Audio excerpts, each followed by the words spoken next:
The last security guard warned me. He grabbed my arm, looked me straight in the eyes, and said, "The first week will be easy. Sounds, shadows, doors, they're testing you. The second week, you'll start getting scared. The third week, you'll start talking to them. The fourth week, they'll want you. And that's when you'll make a choice. Either you run, or you become one of them." I laughed at him. It's my 5th week now, and I don't want to go home anymore. Because this place feels like home. My name is Daniel Mercer. I'm 34 years old. I used to be a firefighter until I destroyed my knee. Now I work nights as a security guard at an old psychiatric hospital, Brookhaven State Mental Health Facility. Closed in 1986, sold to a real estate company in 2009, approved for demolition in 2023. But first, the building had to be secured for 6 months. Insurance requirement. That's why I'm here. 7 p.m. to 7 a.m., 5 days a week, no contact with anyone, alone. 5 floors, 40,000 square feet of emptiness. My first day was September 3rd. Today is October 8th, and I'm not sure anymore if I want to leave. Chapter 1, First Night, Starting the Job. I arrived at 6:45 p.m. on my first night. An old Honda Civic was parked in front of the building. A man sat inside, around 50 years old, thinning hair, dark circles under his eyes. He rolled down the window. "You the new guard?" he said.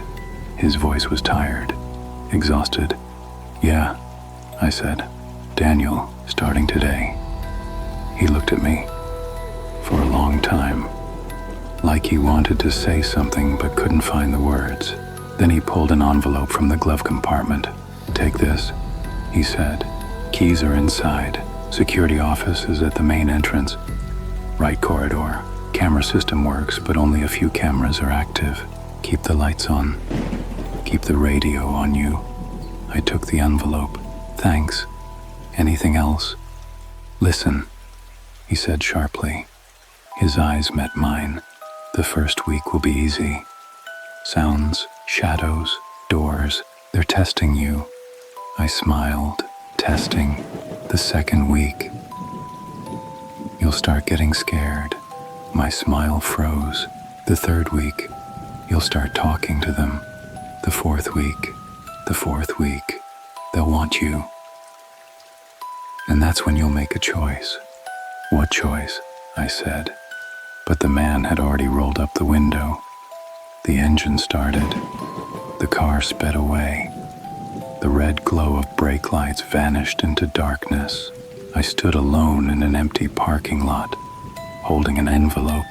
Brookhaven's main entrance was a massive steel door, a faded sign above it. Brookhaven State Mental Health Facility, 1953. I inserted the key into the lock. The door opened with a heavy groan. Inside, it smelled like something I couldn't describe. Rotting wood, mold, damp concrete, and something else. A chemical smell. Like medicine. A mix of disinfectant and decay. The lobby ceiling was high. An old chandelier hung with a single bulb. The bulb flickered on and off. A sign on the right corridor. Security. Authorized personnel only.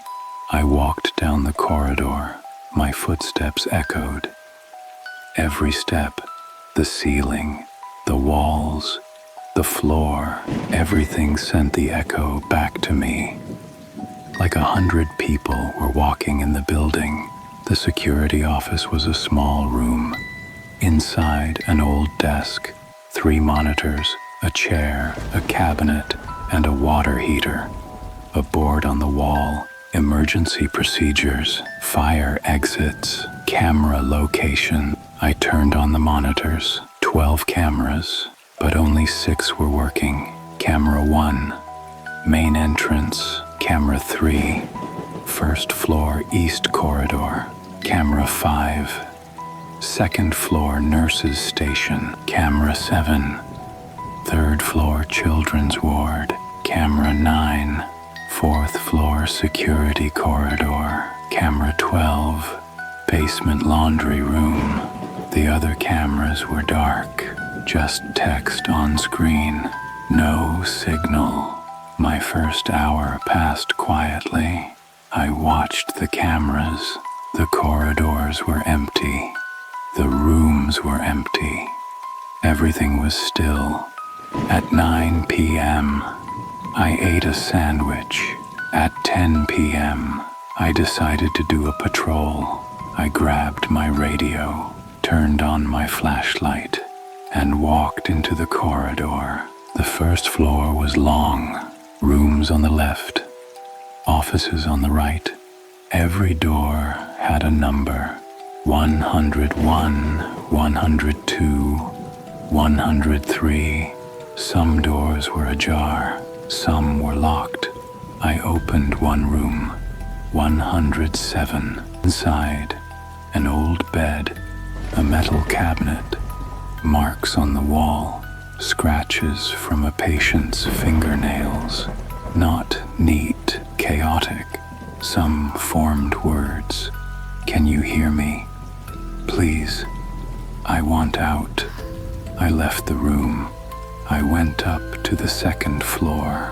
At the nurse's station, there were old filing cabinets. I opened a few. Patient records. Most were faded, names unreadable, but a few files were still legible. Patient 034, Mary L. Paranoid schizophrenia. Self-harm tendencies. Frequently says she sees them. Isolation recommended. Patient 129, Peter K. Aggressive behavior. Attacks other patients. Says they told me something. Sedation administered. Patient 217, Leonard G. Age 9. Surrendered by mother. My son is dead but still talking, she said. Transfer pending. I closed the file. It was 11:30 p.m. I returned to the office. I checked the cameras. Everything was normal. But on camera 7, third floor children's ward, a shadow moved in the right corner of the screen. It was fast. 1 second. Maybe a camera glitch. Maybe. Chapter 2, first week, the testing begins. The first week really was easy. Every night I followed the same routine. 7 p.m., entry, check cameras. 9 p.m., dinner. 10 p.m., first patrol, first and second floor. 12 a.m., second patrol, third and fourth floor. 2 a.m., rest in office. 4 a.m., third patrol, basement and laundry. 6 a.m., write report. 7 a.m., exit. There were sounds, of course. Old buildings always make sounds. Pipes, wind, expanding metal, normal. Third night, I heard a door open on the second floor. When I got there, the door was closed. Must have been the wind. Fourth night, I saw a shadow in the basement. When I turned to look, no one was there. My eyes must have been playing tricks. Fifth night, I saw movement on camera 7. In the children's ward, I zoomed in on the screen. A chair had fallen over. Who knocked it over? I don't know. Probably an old structural problem. Sixth night, nothing happened. Seventh night I heard its voice for the first time. It was 3:17 a.m. I was sitting in the office, watching the cameras, drinking coffee. Then the radio crackled. Not crackled exactly. Static came through. Then a whisper, very faint, very distant. Are you alone? I grabbed the radio. This is security. Who is this? Static. Are you alone? Who are you? This radio is for emergencies only. Upstairs. Are you alone? I turned off the radio. My hand was shaking. Silence. Then I looked at camera 7 in the children's ward. One of the doors was open. A minute ago it was closed. I'm sure. It was closed. Now it was wide open. And in the corridor, a shadow, like a human silhouette, but very small, child-sized. Within seconds, the shadow vanished. I watched the screen. 5 minutes, 10 minutes, nothing happened. At 4 a.m., I did my patrol, went up to the 3rd floor, went to the children's ward. The door was closed. I went inside. Nothing in the corridor. The rooms were empty. But in one room, on the bed, there was a small handprint. In the dust, it looked fresh. A child's hand. I left immediately. That night I waited in the office until morning. Didn't take my eyes off the cameras. Nothing else happened. But I knew the testing had begun. Chapter 3, Second Week, Fear. The second week was different, because now I heard every sound, saw every shadow, and every second I expected something to happen. 8th night, I heard footsteps in the basement, coming from behind me. When I turned, no one was there. But the footsteps stopped. The moment I turned, it stopped too. 9th night, a chair fell over at the 2nd floor nurse's station, right in front of my eyes. No reason. It just fell. 10th night, I heard sobbing from behind a door on the 4th floor.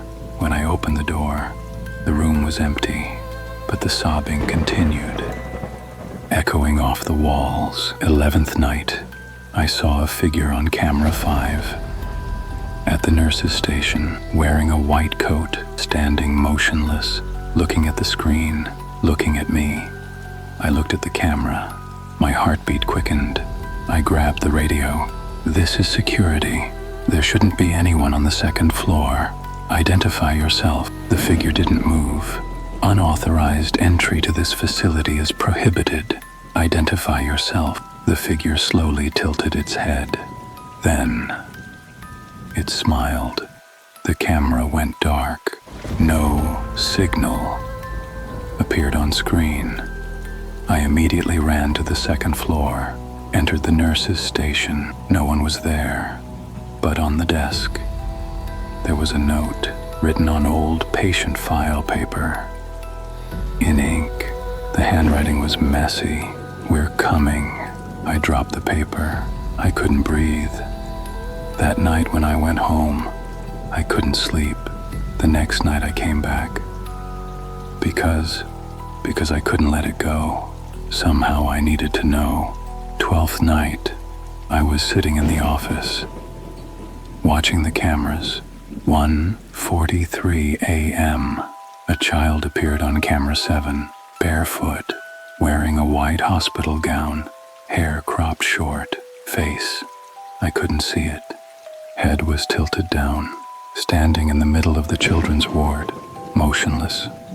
My heart was pounding. I grabbed the radio. This is security. There's a child on the 3rd floor. This isn't possible. This place should be empty. The child raised its head, looked at the camera. No eyes, just dark hollows. The radio crackled. You need to come here. Who are you? Leonard. My name is Leonard. The patient file. Patient 217. Leonard G. Age 9. My mom left me here. Nobody came. Leonard, you can't be real, but I am real. We're all real. And we're so lonely. The screen went dark. I bolted from the office, ran to the 3rd floor, Entered the children's ward. No one was there. But in the corridor, small, bare footprints. In the dust, drawing a path down the corridor. The prints led into a room. Room 217. I opened the door. The room was dark. I held my flashlight inside. Something was on the bed. A small package, wrapped in cloth. I opened the package. Inside was a child's shoe, worn, old, and inside the shoe, a note. Please don't forget me. I left the room, stood in the corridor, trembling. Then behind me, a voice. Thank you. I turned. No one was there, but footsteps were moving away. Child footsteps. Going toward the stairs, upward, to the 4th floor. Chapter 4, 3rd week. Conversation. After the 15th night, I started talking to them because I wasn't alone anymore. They were always there. On the cameras, in the corridors, in the rooms. At first it was just Leonard, then others came. 16th night, I saw a woman on the 2nd floor, white coat, hair pulled back, face blurry, standing at the nurse's station, going through files. Hello, I said. My voice was shaking. The woman looked at me, smiled. Hello, Daniel. You know me. Everyone here knows everyone. Who are you? Nurse Evelyn. I've been here since 1974, but the hospital closed in 1986. Yes, but I didn't leave. Why? Evelyn closed the file, turned to me. Her eyes were tired, sad. Because our work isn't finished, Daniel. We still have patients. We still need to care for them. What patients? This place is empty. No, she said softly. This place was never empty. Evelyn faded into shadow. 17th night, I talked to Leonard again. On the 3rd floor, sitting in the corridor, arms wrapped around his knees. Hello, Leonard, I said. Hello, he said, his voice childlike but broken. Why are you still here? Because my mom forgot me. Your mom didn't forget you. She did. She left me here. She said, just for a little while. She said, they'll help you. But she never came back. Maybe she tried to come, but she didn't come. His voice was hard. Nobody came. Not even the doctors. They all left. But we stayed. We. Leonard raised his head. I looked into the hollows where his eyes should have been. All of us, the abandoned, the forgotten, the unwanted, we're waiting here. Waiting for what? Someone who will listen. There was silence. I'm listening, I said. Leonard smiled. The first time I saw him smile. We know, he said. That's why we love you. 18th night. I was sitting in the office, 12 figures on the cameras. Camera 1, an old man. Sitting in a wheelchair. Camera 3, a young woman. Standing by the window. Camera 5, Evelyn. Reading files. Camera 7, Leonard. Sitting with his teddy bear. Camera 9, a security guard. Doing patrol. Camera 12, a laundry woman. Folding sheets. They all looked at me. At the same time. Like they were signaling to each other. The radio crackled. Daniel, yes, thank you. For what? Because you didn't forget.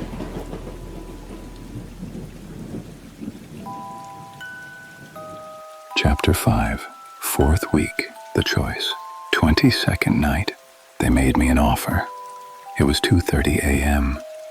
I was on the 4th floor, in the security corridor. At the end of the corridor was a door, a sign on it. Isolation, unauthorized entry prohibited. I'd never approached the door. But that night the door was ajar. Light seeped from inside. Yellow, pale light. I approached the door, turned off my flashlight. Inside was a room. Walls were padded. A chair in the center. A man sitting in the chair. Old, white hair, wrinkled face, handcuffs on his hands. He looked at me, smiled. "Hello, Daniel," he said. "Who are you?" "Dr. Harlow, chief psychiatrist of Brookhaven. From 1953 to 1985. You're one of them too?" "Yes, I'm here. We're all here." "Why?" Dr. Harlow stood from the chair. The handcuffs were gone. He rubbed his hands. "Because, Daniel, some places release people. Some places hold people. Brookhaven is a holder. I don't understand. When this hospital opened, it had a purpose to help people. But then something else happened. People were abandoned, forgotten, ignored, and their suffering seeped into these walls, soaked into this floor, filled this ceiling. Are you ghosts? We are memories. We are traces. We are this building itself." Dr. Harlow approached me. His eyes were no longer visible, just hollows. "And now you must make a choice." "What choice?" "The choice to leave, or the choice to stay." My heart stopped. "Stay?" "Yes, here. With us, forever." "Why would I want to stay?" Dr. Harlow smiled, a sad smile. "Because, Daniel, you were abandoned too. You have wounds too. Your knee, your career, your friends, your life. How do you know? We know all of you, because you're like us. No, I'm alive, yes, but you're alone. And here you're not alone." Dr. Harlow turned back, walked toward the door. "You have 1 week. Daniel, 1 week from now, you'll make your choice. Either you walk out that door, or you stay with us." The door closed. I stood alone in the corridor. Silence. Deep breath. Trembling. 23rd night. I didn't go home. 24th night either, because Brookhaven felt like home now. I watched them on the cameras, Leonard playing with his toys, Evelyn caring for her patients, the old man looking out the window. I talked to them, listened to their stories. Mary told me her husband sent her here, said she was crazy, but she was just sad. Peter told me he came back from the war, couldn't sleep, kept hearing voices. They locked him up here. Leonard told me he was starting to forget his mother's face, but I remember her voice, he said. She used to sing to me. I listened to them, and they listened to me. Chapter 6, 5th week, The Decision. Today is the 29th night. I didn't go home. The company didn't call. Nobody called. Because nobody cares, but they care. It's 3:17 a.m. I'm in the office. Cameras are on. Camera 1. Leonard is standing, looking at me. Camera 3. Evelyn is standing, smiling. Camera 5. Dr. Harlow is standing, waiting. The radio crackles. Daniel, it's time. I know. Have you made your choice? My hand was trembling. I gripped the radio tight. Yes, tell us. I took a deep breath. I'm staying. Silence. Then all the figures on the cameras smiled. Welcome, Daniel. The office door opened. Leonard walked in, extended his hand. Your family now, he said. I took his hand. It was cold, but I wasn't alone. The next day, a new security guard arrived. He opened the door to Brookhaven, walked inside. When he reached the security office, he found a note on the desk. The first week will be easy. The second week, you'll start getting scared. The third week, you'll start talking to them. The fourth week, they'll want you. The fifth week, you'll make your choice. Below the note, a signature, Daniel Mercer, security guard. 2023. And on camera 9, fourth floor security corridor, a figure was standing, wearing a gray uniform, holding a flashlight, looking at the camera, smiling, and slowly fading into the wall. Welcome to Brookhaven. End.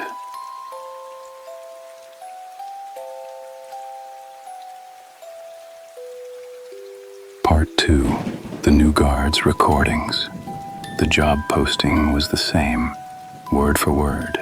Night security guard wanted, Brookhaven State Mental Health Facility, $1,200 per week. No experience necessary. Only one requirement. You must be able to stay in the building alone throughout the night. Nobody pays that much money for doing nothing. But I didn't ask questions, because I needed it. Rent was overdue, car was broken, credit card maxed out, $1,200 a week. I signed. My first night was December 18th. I arrived at Brookhaven's parking lot at 6:45 p.m. The building was dark, massive.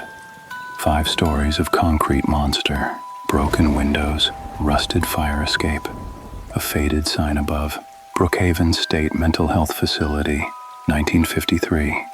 I parked my car, turned off the engine, and that's when I noticed there was another car, an old Honda Civic. But it was empty, doors locked. In the back seat, a blanket, some food containers, a thermos, like someone had been living in this car. A note was stuck under the windshield wipers. I took it, handwritten, "If you're reading this, you're the new guard. Keys are under the mat at the main entrance. Office is in the right corridor. Keep the cameras on. Keep the lights on. The first week will seem normal, but it's not. Don't believe it. DM. Who? The previous guard. Why would he leave a note like this? My name is Marcus Webb. I'm 28 years old. I used to work hotel security until the hotel went bankrupt and closed. I've been unemployed for 3 months. I found the Brookhaven listing on Craigslist. The posting had been up for 3 days, but nobody had applied. Now I understand why. Chapter 1. First night. Finding the note. I found the keys. Under the mat. Old brass keys on a keychain. Engraved. Security. Brookhaven. I opened the main door. Inside was cold. Not December cold. Different cold. The kind that seeps into bones. Burns lungs. The air was heavy. Damp. Chemical smell. Medicine. Disinfectant. Something rotting. One bulb flickered in the lobby. Weak. Yellow light. A sign on the right corridor. Security office. I walked down the corridor. My footsteps echoed. The echo lasted too long. Like every step I took was circling inside the building forever. I reached the security office. The door was open. Inside, an old desk. 3 monitors, turned off. A chair, torn. A cabinet. A board on the wall. And on the desk, a note. It was scrawled on an old security report. Date, October 8th, 2024. 2 months ago. The handwriting was rushed. Some words were illegible. I read, "Don't make my mistake. The first week will be easy. You'll hear sounds. Normal. You'll see shadows. Normal. Doors will open. Normal. The second week, you'll start getting scared. There's no resisting it. Just keep it under control. The third week, you'll start talking to them. Don't answer. Don't learn their names. Don't acknowledge them. The fourth week, they'll want you, and you'll make a choice. I made my choice, and now I can't go back. If you want to run earlier, run. No one will judge you. But if you stay, I want you to know they're not evil, just lonely. And I'm not lonely anymore. Daniel Mercer, October 8th, 2024. I put the note down. My hands were shaking. Was this a joke? Had the previous guard gone crazy? But on the back of the note, written very lightly in pencil, but if it's too late, call me. I'm still here. There was a radio on the desk. Red LED blinking. I picked up the radio, turned it on. Static. Just static. I put the radio back on the desk, took a deep breath. Just a job, Marcus. I told myself, just a job. A few weeks, then you find something else. I turned on the monitors, 12 cameras. 6 were working. Camera 1, main entrance. Camera 3, first floor, east corridor. Camera 5, second floor nurses station. Camera 7, third floor children's ward. Camera 9, fourth floor security corridor. Camera 12, basement laundry room. The screens were dark, just corridors, empty rooms, stillness. It was 7:30 p.m., 11 and a half hours to go. I pulled out a sandwich, started eating, watched the cameras. Everything was quiet. At 8 p.m., a shadow moved on camera 3. Fast, maybe a camera glitch. At 8:30 p.m., a door opened on camera 7. Must have been the wind. At 9 p.m., the radio crackled. I grabbed the radio. Static. Then, a voice. Very faint. Male voice. Marcus? I swallowed. This is security. Who's speaking? Static. Marcus? Can you hear me? Yes. Who is this? How do you know my... Did you find my note? The radio trembled in my hand. Are you Daniel? Yes. This is impossible. You. Where are you? I'm here. I'm always here. Look at camera 9. I looked at camera 9. Fourth floor security corridor. Empty. Dark. Then, a figure appeared, walking slowly from the end of the corridor toward the camera. Gray security uniform. Flashlight in hand. Face blurry, like there was interference on the screen. The figure stopped in front of the camera, looked at the camera, and waved. The radio crackled. Hello, Marcus. Welcome to Brookhaven. The screen went dark. No signal appeared. I jumped to my feet. My heart was racing. This can't be real. The radio crackled again. Very real. And Marcus, your first night will be easy. But the second night they'll notice you. Don't answer them. Please. Who are they? The patients, the staff, everyone. They're all still here. And Marcus, trust me, I'll protect you. The radio went silent. I stood alone in the office, trembling. Chapter 2, Second Night. First encounter. I sat in the office until morning on the first night. Didn't take my eyes off the cameras. Nothing happened. Camera 9 never came back on. At 7 a.m. I left. Went home. Couldn't sleep. That night I came back. Because I needed it. The money. And maybe Daniel was right. Maybe the first night was just a test. At 7 p.m. I entered, reached the office. There was a new note on the desk. Marcus, thank you for coming back. I know you're scared. Normal. I was scared too. Night at 10 p.m. Patrol the first floor. Check the rooms. But don't enter room 107. If the door's ajar, close it, but don't go inside. At midnight, go up to the second floor. Go to the nurse's station. You'll see a woman there. She's wearing a white coat. Beautiful, kind. She'll offer to help you. Don't accept. Don't touch her. Don't talk. Don't look in her eyes. Just walk past her and go down the stairs. If she calls to you, call me. On the radio. I'll come. Trust me. Daniel. I read the note. Read it again. This was insane, but Daniel knew something he shouldn't have known on the first night. My name. And I saw him on the camera. Maybe he really was here. At 10 p.m. I did my patrol. The first floor was long. Doors in sequence. 101, 102, 103. I checked each door.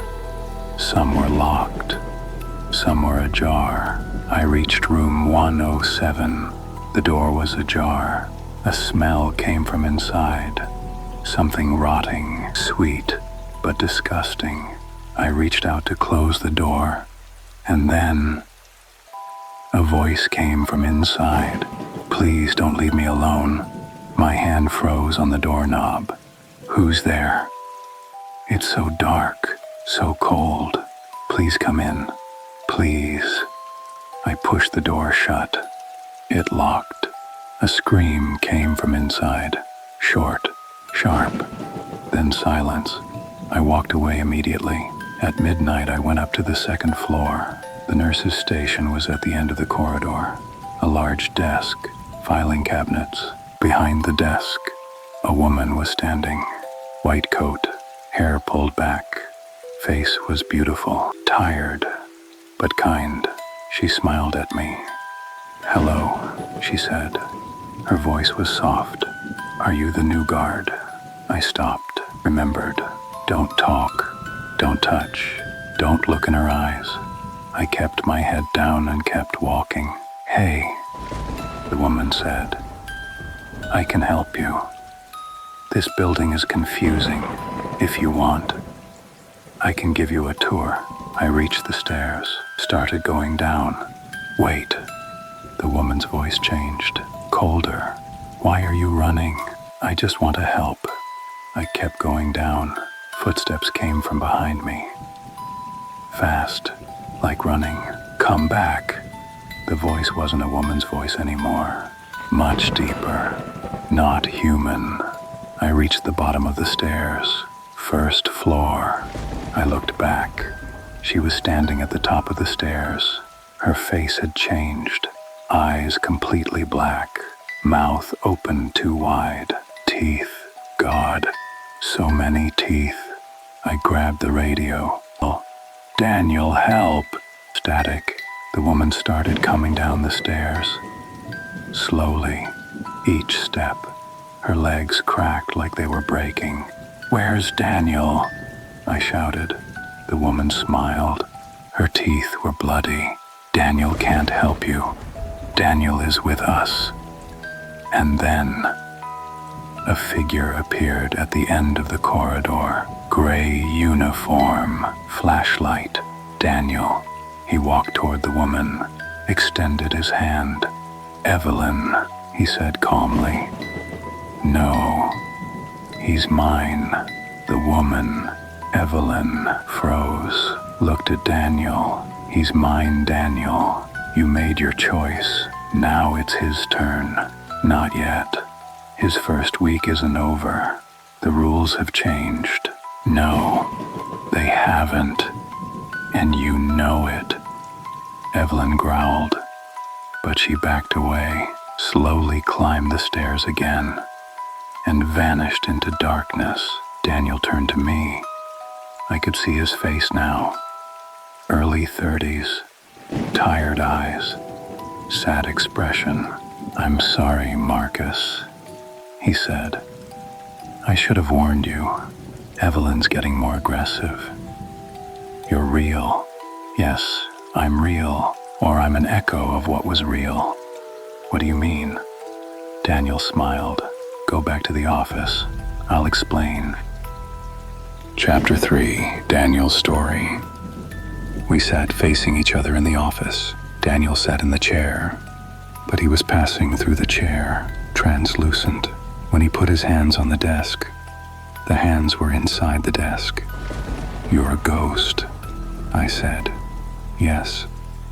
"How?" Daniel took a deep breath. "Strange to see ghosts breathe."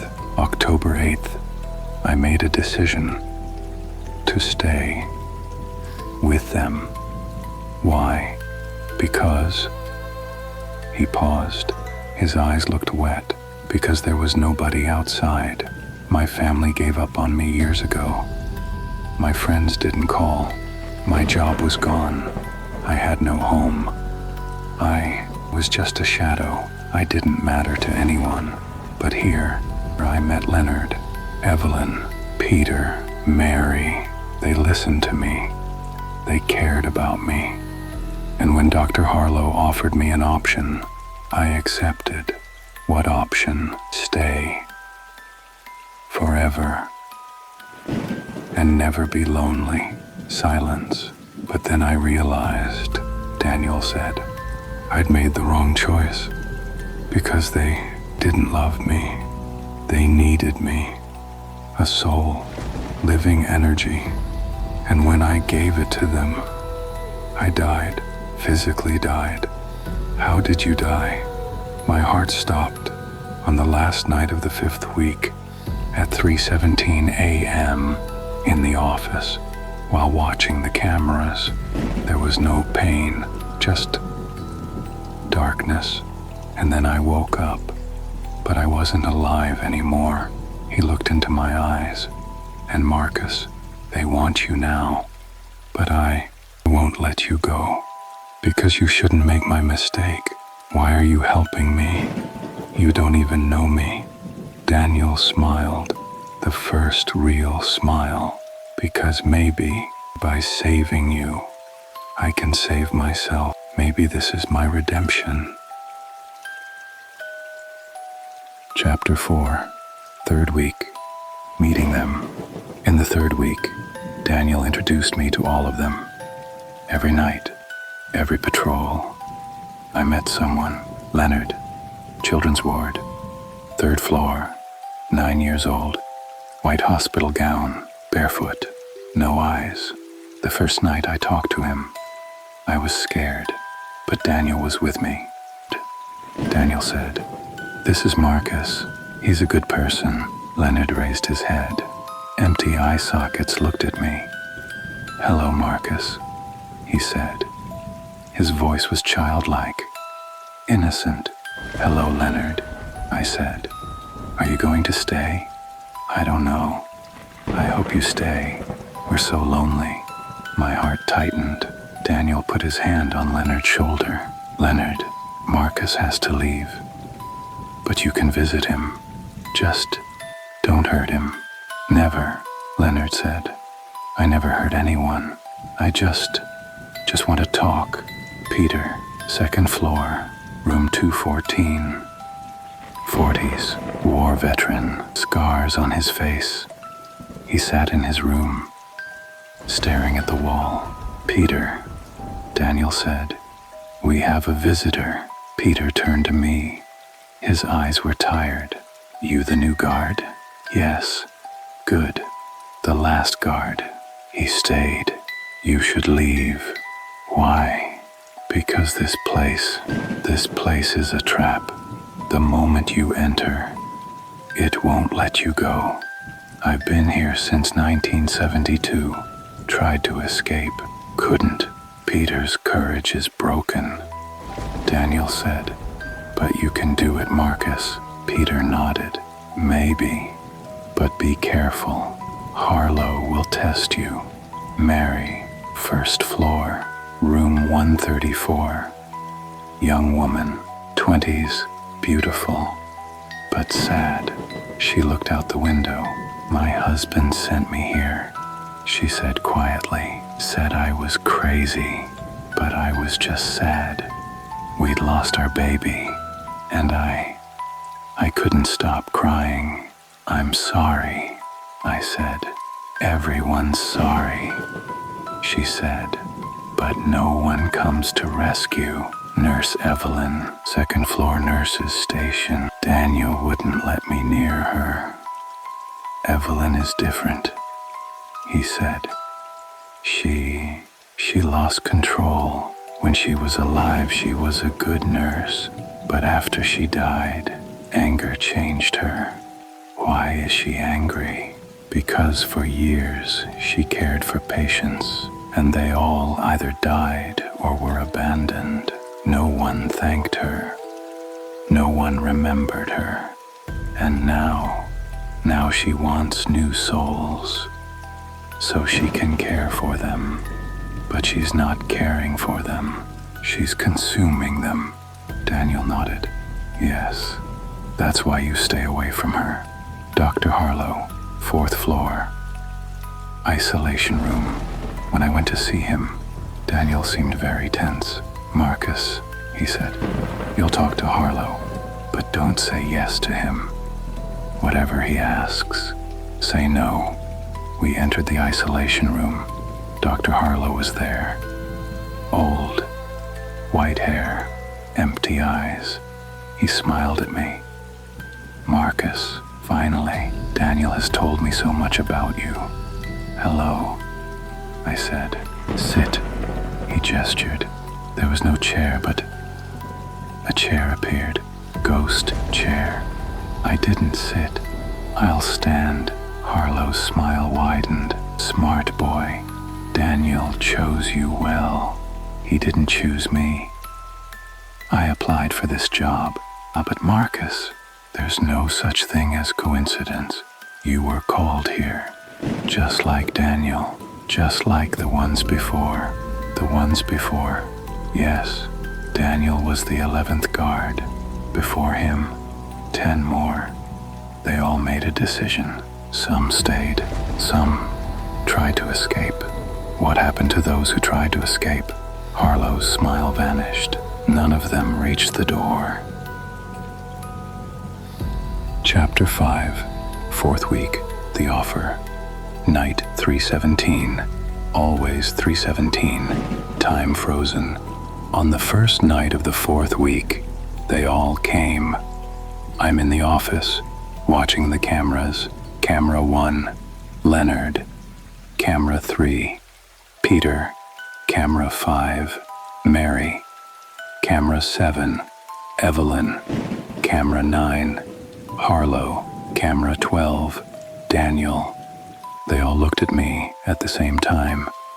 The radio crackled. "Marcus, it's time." "Time for what?"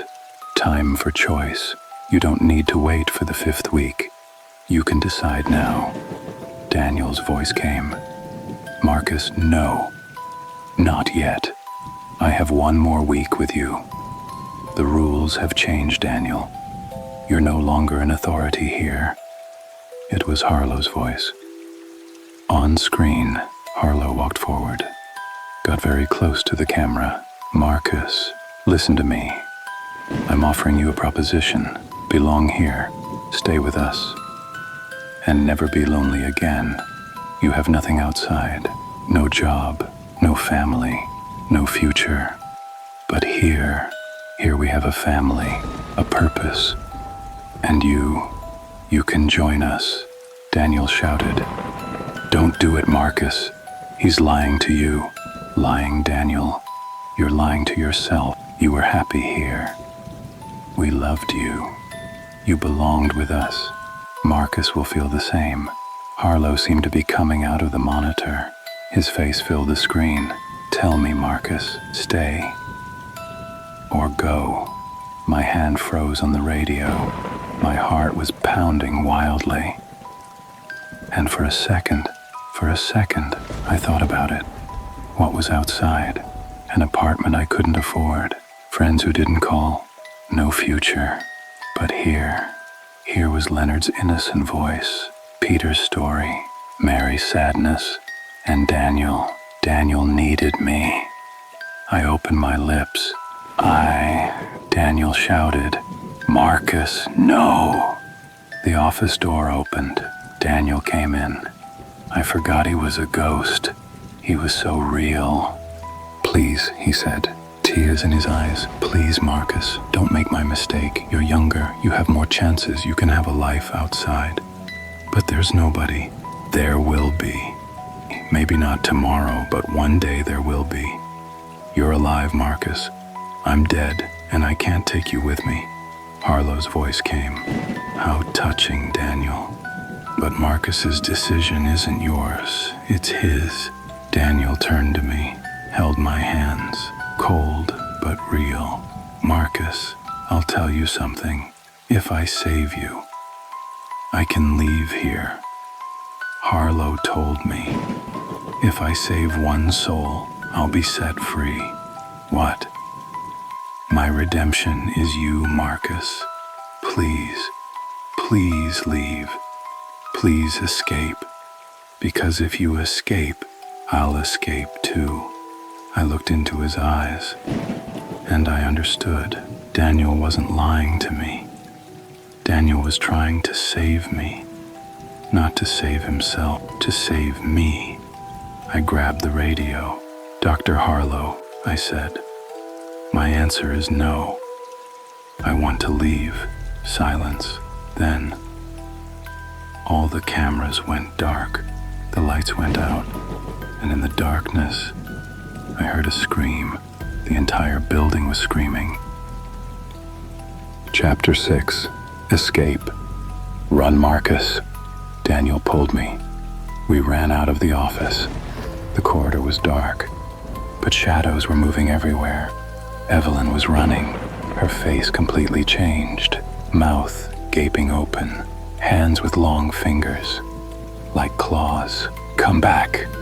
You're ours." Peter was coming down the stairs, his face contorted, eyes crying. "Don't run. Don't leave us." Mary stood by the window, hands pressed against the glass. "Please, don't leave us alone." But Leonard just stood there, in the middle of the corridor, holding his teddy bear. "Marcus," he said, "are you leaving?" "Yes, Leonard. I'm sorry," he said. "I understand, but take care of Daniel. He's very tired." Daniel stopped, looked at Leonard. "Thank you, Leonard," he said. Leonard smiled. "See you, Daniel. Maybe you'll leave too someday." We reached the main door. It was locked. "No!" I shouted. "The key." "Here." Daniel pulled out keys, but they were ghost keys. They passed through my hand. "My keys don't work," he said. "Where's your key?" "In my pocket." I searched. Gone.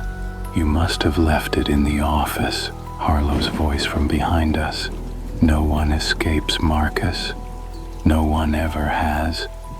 Harlow stood at the end of the corridor. Behind him, Evelyn, Peter, Mary, and hundreds of other shadows. Harlow extended his hand. "Last chance. Stay or be destroyed." Daniel turned to me. "Marcus, listen, I'll get you out. But there's a price." "What price?" I'll disappear. Completely.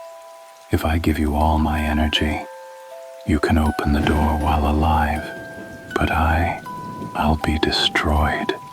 "No. There's another way." "There isn't." Daniel looked at me.